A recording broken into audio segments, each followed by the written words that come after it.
Hey, what's going on, everybody? I'm Wade Heath, former Disney senior leader and author of the book Standalone, The Walt Disney Way.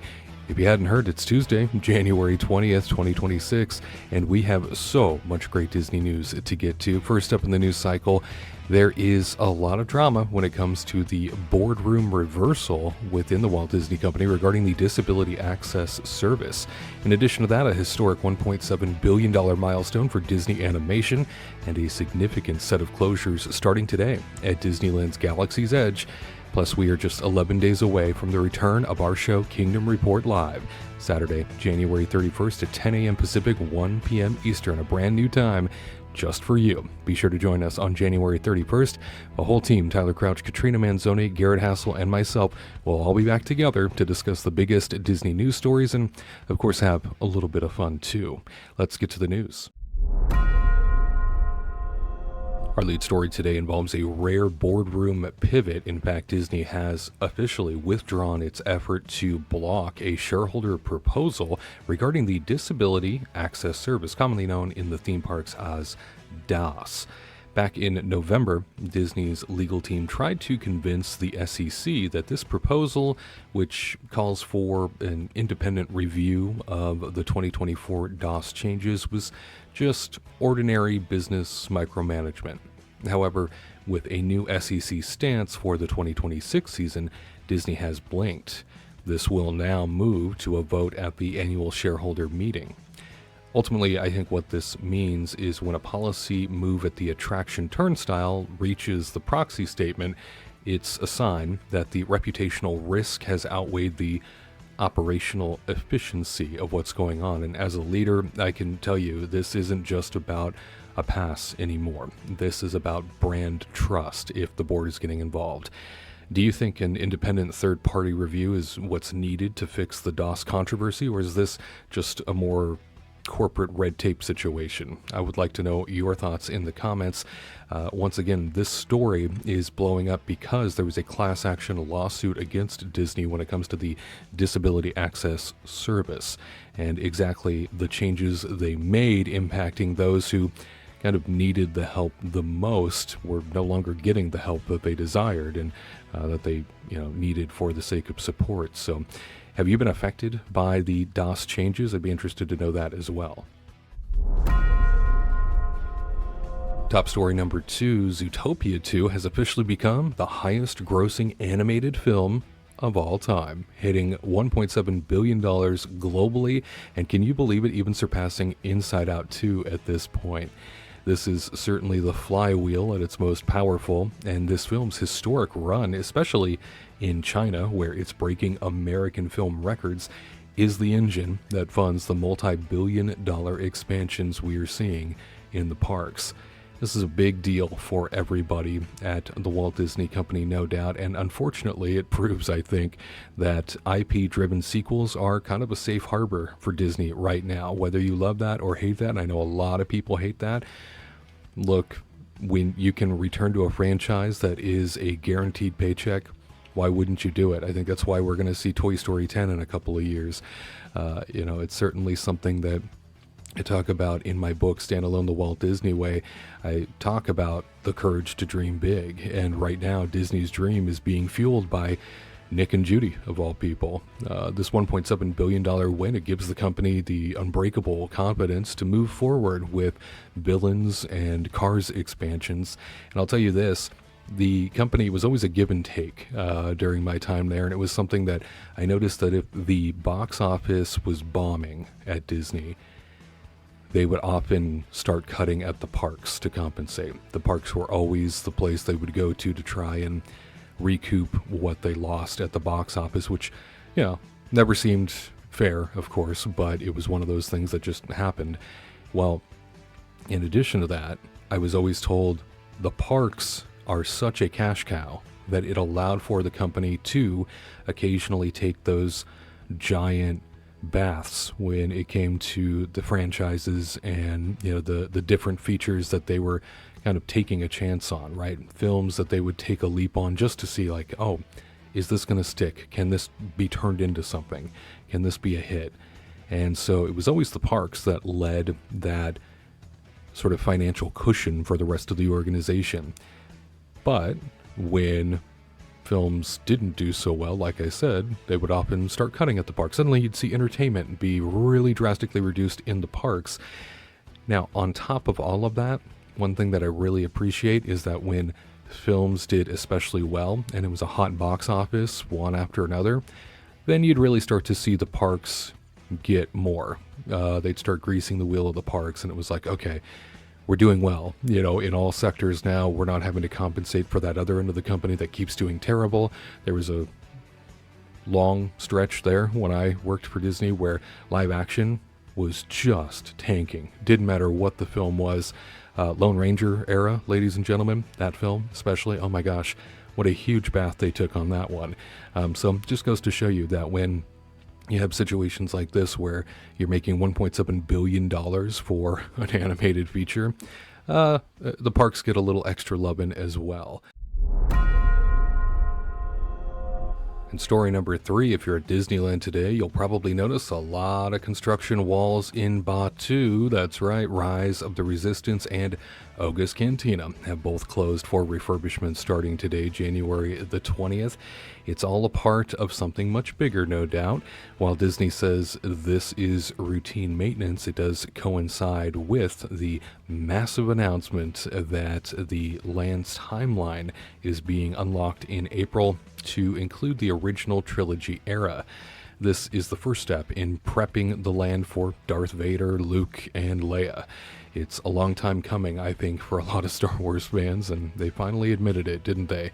Transitioning a land's identity, that can be a massive leadership hurdle. And, it took, 7 years for them to recognize, okay, we have a problem on our hands.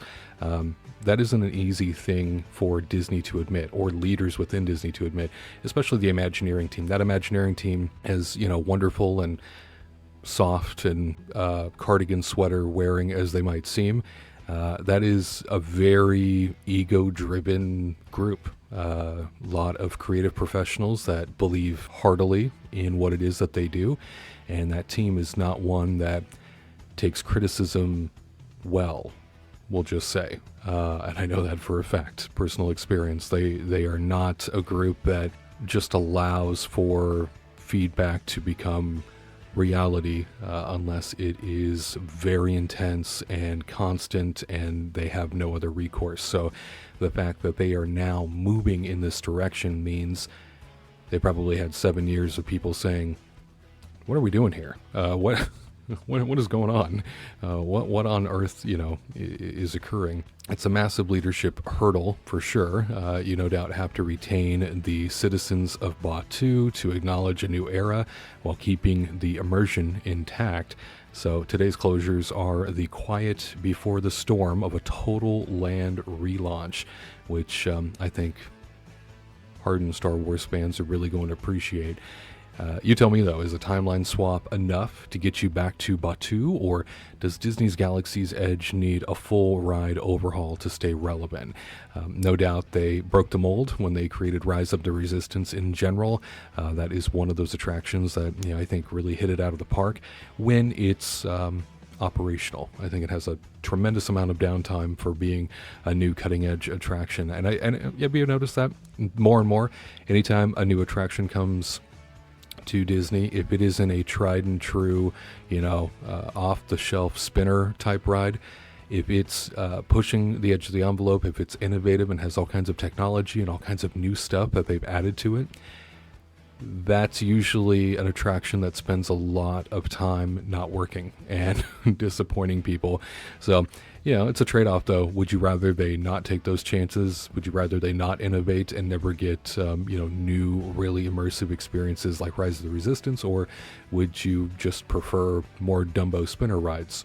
You tell me. And rounding out the top 4, we have a new movement on Project Walnut, as they're calling it at Magic Kingdom.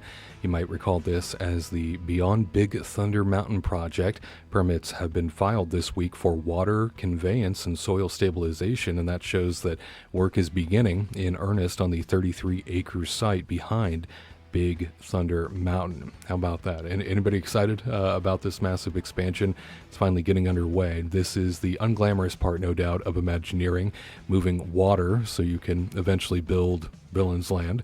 These permits are valid through 2030, giving us kind of a realistic window for when these new lands are probably going to be opening up. So you can expect a few more years of waiting, but in my time at Disney, these water management filings were the real go signal. This meant that, blue sky talk, that's over, and shovels are finally hitting the dirt. So once that occurs, things start to move much quicker. 2030, I know, feels probably like a really long time to wait for something like a Villains Land, but can Disney keep you engaged for 4 more years with just refurbishments and paint jobs? I'd be interested in hearing your perspective on that one. In fact, there was a time that I thought I would never see Cars Land after it was announced at California Adventure, and now we've lived with it for more than a decade, so time does have a way of passing very quickly when you're eager for something, and now we get to enjoy the benefits of it. And a park like Magic Kingdom absolutely needs this expansion, absolutely needs this extra square footage. I think it will make the entire experience better for everybody, and it's no doubt long overdue. And now finally, time to clear the desk of some additional updates you need to be aware of in rapid fire form. Tiana's maintenance, it looks like viral photos of a hairless Tiana audio animatronic at Walt Disney World highlight the potential struggle of maintaining the complex A100 figures. This is something that really just continues to plague this attraction, Tiana's Bayou Adventure at Magic Kingdom. If you know about this attraction having debuted when it did, it just seems like it cannot get a leg up, that no matter what they do, there's always some sort of issue. And this is, kind of what I was just talking about with Imagineering and like Rise of the Resistance. They get more and more complex, right? They get more and more innovative with things, and they start to build and they start to create and they start to innovate more. And when they do that, it's exciting because we get really realistic, figures and experiences like this audio animatronic here of Tiana. And then things like this happen where she loses her wig. I don't know, that it's terrifying, if you're a kid riding through and you see something like that. But this poor attraction just seems to be plagued with issue after issue, and it never really gets a leg up. It never really gets the, support that it needs, perhaps. So maybe back to the drawing board in terms of preventative maintenance and how to fix this so that people aren't seeing an exposed skull of a princess. Maybe we can focus on that. And when it comes to Cinderella Castle and the transformation ahead, that is returning Cinderella Castle back to what it used to look like before the 50th anniversary celebration. We are hearing that draining is ahead of schedule, and you should expect to see heavy scaffolding appear by this Friday. And that means cranes are on their way, ladies and gentlemen, so prepare yourself. And finally, Lunar New Year is just about to debut. We are 3 days away from the Year of the Horse at Disney California Adventure. Horace Horsecollar takes center stage starting January 23rd. Are you pumped? Horace finally has his moment in the sun. Another one of those situations that's a long time coming. Let's talk a little senior leadership and some backstage management here when it comes to this bigger story of the disability access service. If you're not somebody that needs accessibility for your theme park experience, obviously something to be grateful for, but there are a lot of people that do, especially now more than ever. And if I were backstage at Disneyland today talking to a group of managers about the DOS shareholder reversal, I wouldn't necessarily be talking about legal filings. I think what I'd be talking about is more so the reputational integrity of the organization. In my book, Standalone the Walt Disney Way, I wrote about the importance of being completely secure in who you are. And when a brand like Disney feels unauthentic to its most vulnerable guests, especially those with disabilities, the connection that we have with the consumer, that breaks, right? So backstage, we always said The show is only as good as the trust the audience has in you. This shareholder vote is a reminder that you can't lead by blending in with a rigid corporate policy. When that policy is causing a public crisis, you have to have the unbreakable confidence to speak up and advocate for a better way. I feel like this is what Walt Disney would do. This would be the Walt Disney way, leading with empathy and leading with radical self-care to know when it's time to pivot.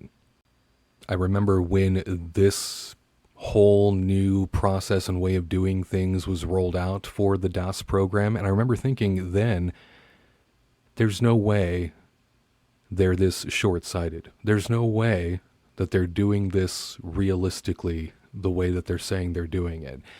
And the reason I thought that is because this entire process that they created is in the hands of hourly cast members. Granted, they're trained, but they're being far more intrusive. They're being far more aggressive when it comes to figuring out whether or not somebody has a disability that makes the list, that allows them to be able to do the things that they need to do, and be granted the permissions that they're looking for to receive when they get that disability access pass.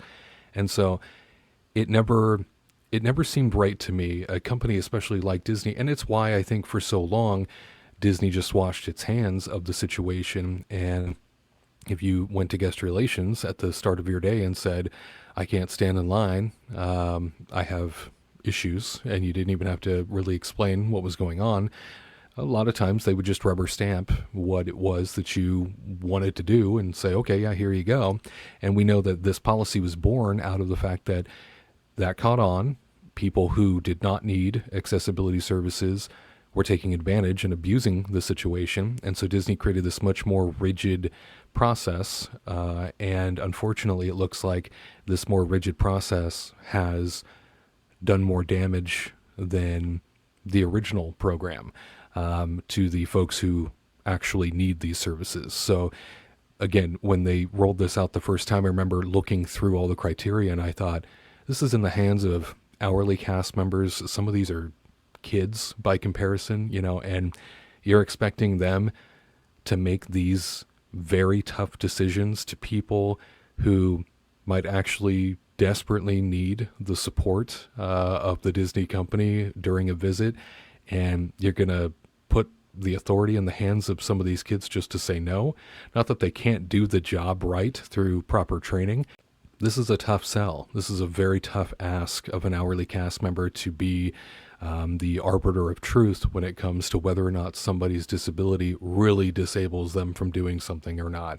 I never thought this was a good idea, and it ended up in a class action lawsuit. I'm not surprised, unfortunately. So here we are. And this is something, unfortunately, that I think is only going to play out worse until it finally gets better. We're going to see ultimately down the line, I think, a total reversal and a complete overhaul of the overhaul. I think that's where this is headed. So maybe I'm wrong, but this certainly seems like where things are going to end up.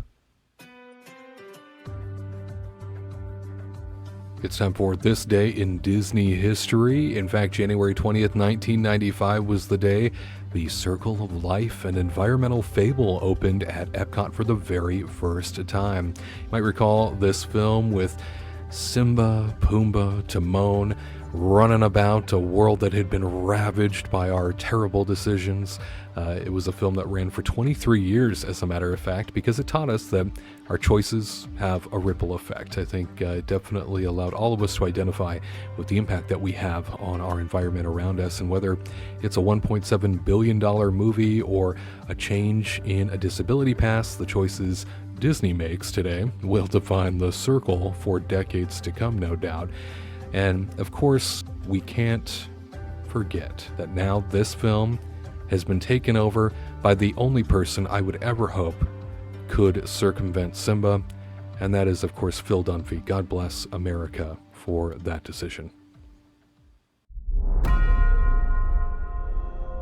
And now, you're up to date. That's the news for Tuesday. Be sure to pick up Standalone, The Walt Disney Way over on Amazon, or you can visit standalonebook.com for more information. Start your journey toward that radical self-belief today. And just as a reminder, we are 11 days out from Kingdom Report Live returning for the very first time in well over 6 months. Join us Saturday, January 31st at a brand new time, 10 a.m. Pacific, 1 p.m. Eastern. I'm Wade Heath. You stay magical.